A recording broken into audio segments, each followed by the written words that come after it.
So you've done a few LFG raids with some more experienced people. You've managed to get yourself about 5 or 6 clears. Your clan or some buddies ask you to help them out with a raid. You say sure, why not? And after about 4 hours and no clear, someone says, I gotta go. I didn't think it'd take this long. No one likes that feeling. You feel confused why it didn't work when it worked for the groups you were in. Don't worry. Don't worry, we've all been there at one point. This is the Garden of Salvation Intermediate Raiders Guide, here to help you and your fire team get it done. My name is CouchBuddy, and I have several hundred Destiny 2 raid clears, many with new players who have few to no clears. What this guide is aimed to do is show you some things you can do to help you get the knowledge you may be missing to help you and your friends do raids in less than a couple hours. Garden of Salvation has a few mechanics that are recurring through the entirety of the raid. This video will be broken down into each encounter specifically, and I'll make sure to let you know what mechanics are ones you've seen before. Before even flying into the raid though, many players will ask, what do I need to bring? Or what should I be using? Obviously, there are many guns to play with in Destiny, but the current meta loadout for Garden is as follows. Izanagi's Burden in your kinetic slot, the Recluse in your energy slot, and 21% Delirium or Wendigo in your heavy slot. Now these are the best of the best as far as weapons are concerned. Now, not every player has access to these weapons, and in fact most players won't have access to these weapons, so here are some alternatives in each slot. For the kinetic slot, you'll like a sniper rifle with triple tap, firing line, or rapid hit, the mountaintop, breach light, or a weapon that can have either overload rounds or anti-barrier rounds thanks to the seasonal mod. For the energy slot, the last hope, sniper rifle with triple tap, firing line, or rapid hit, Martyr's Retribution, a weapon that can have either overload rounds or anti-barrier rounds. For the heavy slot, Whisper the Worm, Darcy, Hammerhead or another LMG, a grenade launcher, preferably with spike grenades, Anarchy, linear fusion rifle, and Xenophage. Now keep in mind you want to have at least one weapon that uses primary ammo and one that uses special ammo for this raid in particular, but any combination of these will work for you and your fire team. Now, as for classes. Any fire team can get this done. However, if you're looking for the optimal setup, 2 Warlocks with Well of Radiance and Lunafaction boots, 2 Titans on Top Tree Void Weapons of Light and Helm of Same 14, or any exotic that keeps you alive, 1 Hunter on Night Stalker, either tree with Orpheus Rigs, 1 Hunter on Gunslinger Bottom Tree with Celestial Nighthawk. But Couch, I don't have those exotics for those classes. What do I actually need? Well, as long as you have 1 Titan with a bubble and a Rally Barricade, 1 Warlock with a Well of Radiance, you'll be just fine. The exotics are helpful and will let you clear the encounters faster, but aren't necessary to actually beating the raid. Now, on to the raid. The first encounter has no actual boss fight. To start, you'll want to assign roles to every player in the raid. This encounter is a big game of leapfrog, so having 2 teams is the most efficient way to handle this encounter. You will want 2 teams of 3 for this encounter, and every class will want to be on a super that is really good at killing adds. So Stormcaller, Arcstrider, Striker Titan, Dawnblade, you know, the subclasses capable of killing a lot of things with 1 super. From here, you assign a Team 1 and Team 2 in an order to pick up. Shoot the tether box floating somewhere in the sky and open the door. Team 1 stays in the first room with the boss and picks up the Voltaic Overflow debuff. Picking up more than one of these while having the Voltaic Overflow debuff will kill you, but will prevent a wipe, so in a pinch, you can save the raid by picking up more than one. Pick up the Overflow in the order you assigned. The first person will pick up the Overflow, then proceed into the next room. A tell that the boss will be dropping the Overflow is he will stop shooting and move his fins to his side, as well as spawn 2 Minotaurs, so be ready. You will do this process every time he drops the Overflow. Team 2 will head into the next room immediately and kill all of the enemies that spawn, including the Cyclops. When Team 2 kills the Cyclops, Team 1 will also have 2 Cyclopses spawn in their room. If you don't kill them, they will one-shot you, so make sure to kill them quickly. There will be an Overload Minotaur in the room with Team 2, so either nuke them with your heavy or have an overload weapon at the ready. Once you've cleared the enemies, you'll see the Angelic Hydra spawn. Killing the Angelic removes the shield around the tether box. Shoot the tether box and create a line from the box to the door. Now, we do a little role reversal, so Team 1 will proceed into the room and Team 2 stays behind to pick up the Voltaic Overflow. Clear the enemies in room 2, kill the Hydra, open the door. We swap roles one more time. At this point, the first person on Team 1 that picked up will no longer have a debuff, so back to the top of the order on the pickups. Now Team 2 will be clearing the adds. Once they've done the first tether to the door, there will be 2 more to do. However, after the first one, the boss will go away, so Team 1 can join up with Team 2 at this point to open the last door and head on to the Bridge of Cyclopses. Now the boss will appear in front of you, then disappear, and then reappear again ahead of you and drop an overflow. For whoever doesn't have a debuff should call out they are picking it up, especially if they are at the front of the group. Everyone else just stays alive and kills a couple enemies as you follow the boss for a total of 3 pickups on the bridge. Once he reappears the 4th time, you've done it! Now, if you and your team are struggling to pick up the overflow, just make sure everyone knows the order they need to pick up. When it's their turn to pick up, they should only focus on the boss and really nothing else. If you're struggling to go fast enough to open the doors, make sure you're using your heavy ammo liberally to kill all the enemies quickly. The faster you open the doors, the more likely you are to be successful. If you're struggling to stay alive, don't be afraid to use your super.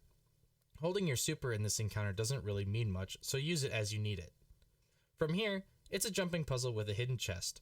I'll just do a quick run through of where to go for the chest, and the route you'll take afterwards to get to encounter 2. If people are struggling or don't care, when one person makes it, they can start the encounter by shooting the goblins near the relay and have everyone wipe once they join.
allies.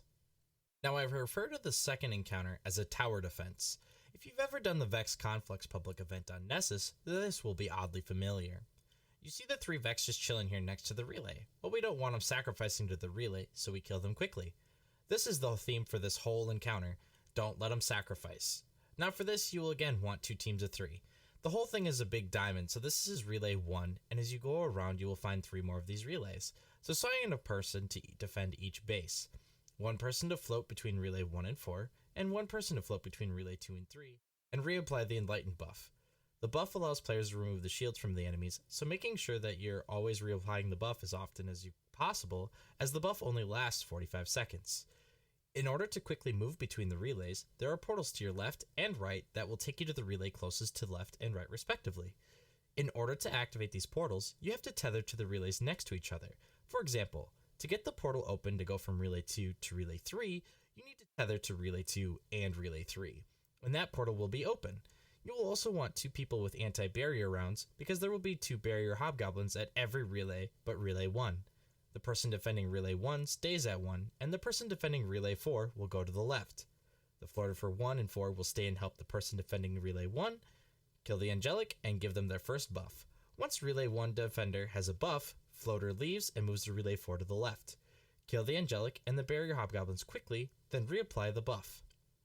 Once the buff is applied, the floater can just proceed to go help apply the buff between relays 1 and 4 as they need it. The players defending relays 2 and 3, as well as the floater, will immediately move to their right and kill all the enemies. The floater and the defender for relay 2 will then tether to get the buff, and the player defending relay 3 will move ahead with the floater following behind right after they buff relay 2. Those players will then kill everything at relay 3 and give the defender for relay 3 the buff, and then immediately go to the portal to your left to buff relay 2. Now you can comfortably buff relays 2 and 3 as needed. Once all 4 relays are active, every relay will have to defend a wave of angelics. The defender of each relay should call this out, and the floater for that side should come over and assist to kill them quickly. Once you've killed all 4 waves, the door in front of every player goes down, and then you all haul it to the middle to defend as a team of 6. Here, everyone kills the first angelic, tethers to the relay, and obtains the buff. You have to defend 2 waves of enemies, then you're free and clear. This encounter can cause a lot of problems for groups that don't have a lot of experience together. If you are struggling at a plate due to sacrifices, make sure that the floater helps that side out a bit more. If there is a plate that is having issues removing the shield, a tether will remove the shields quickly from the enemies. The shields only need 1 point of damage to be removed, so just tapping them with bullets when the buff is low will help a ton. If you're struggling to get all the relays active, use your supers to kill the enemies at each relay faster. Make sure you kill the hobgoblins or they will ruin your day. Lastly, if you are having a really hard time making this method work for you, use the school bus method and send everyone but the relay defender 1 and the floaters for relays 1 and 4. Everyone else goes around to every relay and drops the defender off at each one. The floater for relays 1 and 4 become floaters for 1 and 2, and floater for 2 and 3 is the floater for 3 and 4. Now, for your first boss. This guy just takes everything you've done and adds 1 more mechanic. Now start by getting your fire team into 2 groups of 3. You'll have a moat team and an ice team. Here's where you'll set everyone up for damage, so you'll want your Izanagis, Whispers, Triple Tap Snipers, Well of Radiance, Weapons of Light, Bubble, etc. Assign an order for your moat team to pick up an order for your ice team to pick up the Voltaic Overflow. Now, to get moats, you will have to kill yellow bar Minotaurs. Once they die, they drop 5 moats. The Minotaurs will spawn faster if you kill all the other adds faster, so make sure you don't just kill the Minotaur but also kill the goblins too. I do a 5, 10, 10, 5 pickup for moats. What this means is the first person to pick up moats picks up 5 moats and it goes immediately to bank them and defend the relay. Once banked, you spawn a wave of supplicants or exploding harpies, so kill them when you see them. The second person kills 2 Minotaurs and picks up 10 moats. The third person kills 2 Minotaurs and picks up 10 moats. And the first moat person comes back and kills 1 Minotaur to pick up 5 last moats. Now, while the moat team is running and banking moats, Ice team has to watch the boss. He's going to eventually move to one of the shorter hallways that have a pit in them, and you need to send 1 person to pick up the overflow he's going to drop on the ground. This person will see a set of red eyes in a ring, inner or outer, and that person will then call it out, and the other 2 members of the I team shoot those eyes with them. 1 person will shoot the left, 1 person shoots top, and 1 person shoots right. Generally, have the person in the overflow shoot the top eye, and the other 2 will call left or right. You do this process until you see the consecrated mind is drawn to the overloaded relay, and everyone heads to the relay where the moat team defended. This should be after 30 moats have been deposited. This is where we will begin damage. Now when he gets there, he's going to spread his fins out and you'll see a bunch of red eyes. When you see this, have a Titan bubble up behind the relay and a Hunter tether. Shoot the red eyes with your primary weapons until he exposes his glowing white eye, and then this is where you'll unload your highest damage weapons on him. He will eventually start moving away from you, and you want to move up a bit. If you don't, a wall will spawn in front of you, and you can't damage the boss until you go through it. You want to basically walk down the stairs a few steps and then have a Warlock drop a well, or a rift, or a Titan barricade, really anything. If you don't kill him here, you just have to run to the middle and start at the top of the order for your eyes and moats. If you're struggling with Vex sacrifices, make sure you kill the Minotaur quickly and get the person with moats down there as fast as possible. From there, just make sure that you kill all the Minotaurs as fast as possible, as the buff will only last for 45 seconds. If you're struggling with the eyes, use a sniper on each eye. It is more reliable and won't accidentally kill your teammates by shooting the wrong eye. If you're wiping to the boss when damage occurs, you're not doing enough damage with your weapons. Make sure everyone is getting buffs, or you're debuffing the boss as often as you can, and make sure everyone also uses their highest damage weapons. If you're struggling to reset, have your top of the order people move up before his eyes turn red and you can't damage him anymore. After this is another jump puzzle. Follow the route here for the most consistent way to the final boss. You can take the windmill up, but this way will always be there for you.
This is it.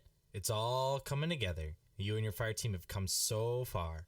This boss will go down and you will get that clear. This boss takes everything you've done and amps it up to about 10. Moats, relay defending, tethering, it's all here. So to begin, group into 3 teams of 2. You're going to have a moat team 1, moat team 2, and a build team. All the stuff you used in the last boss, you'll use here. You see a giant, huge floating robot in the middle of a lake of Vex milk. He spawns in, and you'll start with clearing out the enemies and the Angelic Hydra. After about 30 seconds, you will see the knee and the shoulder of the boss glow orange.